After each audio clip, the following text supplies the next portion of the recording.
I am positive that just like the Greek mythology of a phoenix rising from the ashes of its former self, all this extreme left-right divide, especially between Antifa and Black Lives Matter versus neo-Nazis and white supremacists, will blow over like a nasty fart. And I think it's already dissipating, but the stench still lingers. First, there was the tragic death of a counter-protester by a white supremacist protester at Charlottesville, Virginia. Then Trump put the blame of Charlottesville on many sides, and the mainstream news outlets from both the left and the right decided Trump's response wasn't enough of an indictment on the white supremacists. So then came the Boston rally, where over 15,000 people showed up to protest free speech, all because enough people got it in their heads that it was more important to call for Trump's impeachment rather than realizing a group like Antifa are causing needless violence that doesn't provide a public service by attacking so-called Nazis. There is no peace through violence on this one, people. And as far as calling for Trump's impeachment every other week, oh, get a grip. This is where mass hysteria and collective cowardice starts to get out of hand.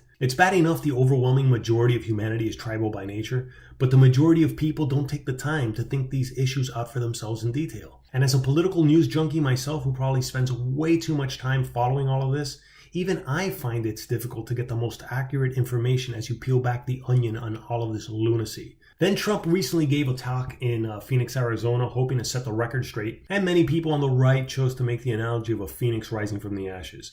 And I'll agree with Trump that there are many sides to blame for the tragedy in Charlottesville and the unrest all around. But for anybody who values truth and objectivity over partisan politics and picking a side, you could see Trump's priority is more about clearing his name, punching back at reporters, and not talking about the needless divide going on in this country and much less how to solve it. And I don't agree that no matter what Trump would have said, he would have still been criticized by the media. I saw his press conferences regarding Charlottesville and even his talk in Phoenix, Arizona. And I understand the desire to punch every single virtue-signaling corporate lackey journalist in the face whenever they gin up the public with misinformation. I'm just as disgusted with the media as I am disgusted with the counterproductive actions of groups such as Antifa and Black Lives Matter, and needless to say, the complete horseshit spewed by white nationalists, let alone neo-Nazis. But there seems to be an exponential tit-for-tat on a national scale that could be dramatically minimized and almost come to an end with the right words and accurate information of what's really going on in the country. I know it's a cliche by now, but we all have more in common than not.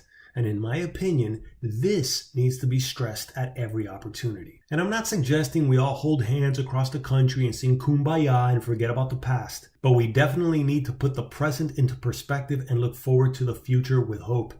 Especially considering that we're not having any calamitous problems going on in the country right now. We're not under invasion by a foreign power. There isn't a viral pandemic going on. Our economy is actually recovering and unemployment is under control. And no, black men are not being systematically incarcerated for a prison industrial complex and much less targeted for murder by a fascist police state. For fuck's sakes, when will these false narratives be seen for the divisive poison that they are? The only major issue I think might be a problem is our artificially overpriced healthcare system, but even that isn't worth all these violent rallies and protests and counter-protests. And these are not legitimate protests. There is no need to unite the right, just like there's no need to counter-protest them either. And the KKK and neo-Nazis aren't going to take over this country any more than Sharia law is. And there is no need to start tearing down historical statues across the country whenever a small group of opportunistic hypocrites deem them too offensive,